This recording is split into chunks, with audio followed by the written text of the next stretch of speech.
Hello, I'm Jenny Browne, Sales Director at Mortgages for Business. Hi, I'm Gavin, Richardson, Head of Sales here at Mortgages for Business. The rental calculation is a calculation which lenders use when underwriting a borrower's mortgage application. And the rental calculation essentially determines how much you can borrow per pound of rental income that you're going to receive on the property. Now, a couple of years ago, the legislation changed around what lenders were able to do in terms of this calculation, which has meant that borrowers are now more restricted in terms of how much they can borrow against the rental income. So today what we're going to do is talk to you about something slightly different, a different way of looking at things, which we're quite excited to share with you, and how we're able to help those borrowers who are struggling to get the loan amounts that they require. So today, Gavin, we're going to be talking about top slicing. What is it? So top slicing is really good. Top slicing is where the lenders will start to assess the client's ability to repay based on their overall affordability. So not just the rental income that the property generates, but their surplus income and how that works together with the rental income and meets therefore the lender's stress tests and proves their affordability to pay. So if they've got surplus income, it's a really good option for them. Okay, and who is it particularly good for, would you say? So primarily it's good for non-portfolio landlords, and we'll kind of explain a little bit why it has implications on portfolio landlords a bit later on. And those landlords that have a reasonable level of surplus income. So if they're purely reliant on rental income, it's probably not going to work for them. So surplus income from employed or self-employed position is a good option. Okay, and so if someone has really strong income and the lender's looking at affordability, if they've then got a large, mortgage in the background, personal mortgage or lots of unsecured loans, would that be a factor into this? Yeah, so they're really looking at the surplus income available after, the secured or unsecured debts and their cost of living expenses are taken away. So it needs to be proven that this income is surplus income, and then the lenders will use that in their ICR calculations to top up the rental income. Okay. So we can't top up when there's no surplus. I see, okay. And so what would you say to the people that are watching this video, what is the real benefits of going down this road and using top slicing for their application? Well, there's two real benefits. One, you're going to get access to potentially rates that you may not have had access to before, because the way that lenders will stress their ICR calculations can sometimes determine what rates are available to the lender. So having that surplus income may give you access to additional rates that are available.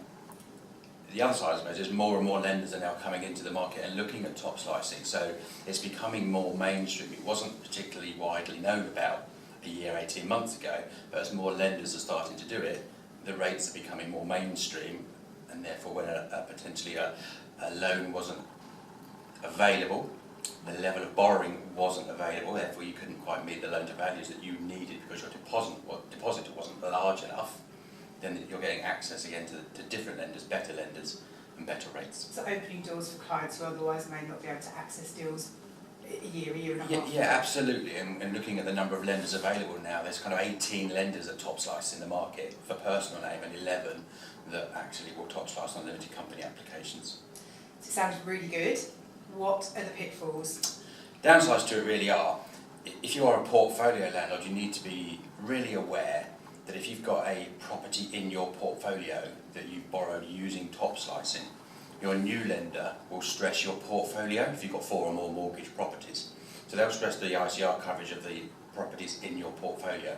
If one of those is used top slicing, it may then fall out of that new lender's criteria and stop any potential future borrowing. I see. The other side of it is if you've got 1 or 2 properties, maybe that you've used top slicing to get the loan that you require, when you come to remortgage, you may be stuck with that same lender because that's the only lender whose criteria you met. So it may well limit your choices on remortgaging, but we'd be fairly comfortable you got a decent rate in the first time. So.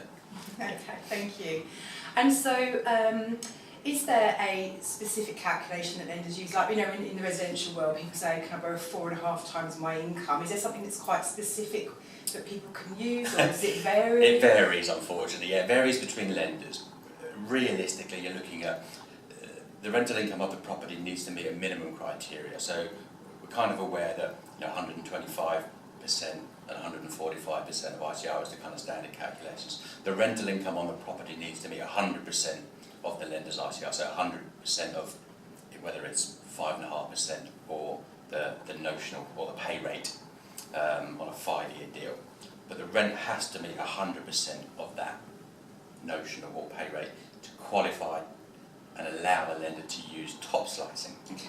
And then some lenders have a minimum income criteria. So great, it might all work and you might think you've got surplus income, but if you only earn £10,000 a year, but because you only spend £2,000 a year, that level of income might not be enough for the lender to consider you. So each lender's criteria does vary, but they're the two main pieces of criteria. Okay, thank you. And with all these things that sound really, really fantastic, does it come with a cost? Is it expensive? Well, interestingly, no, not really, because the rates don't differ. And as I mentioned earlier, because you're getting access now to more high street, to more mainstream lenders, the rates aren't altered because you're using top slicing.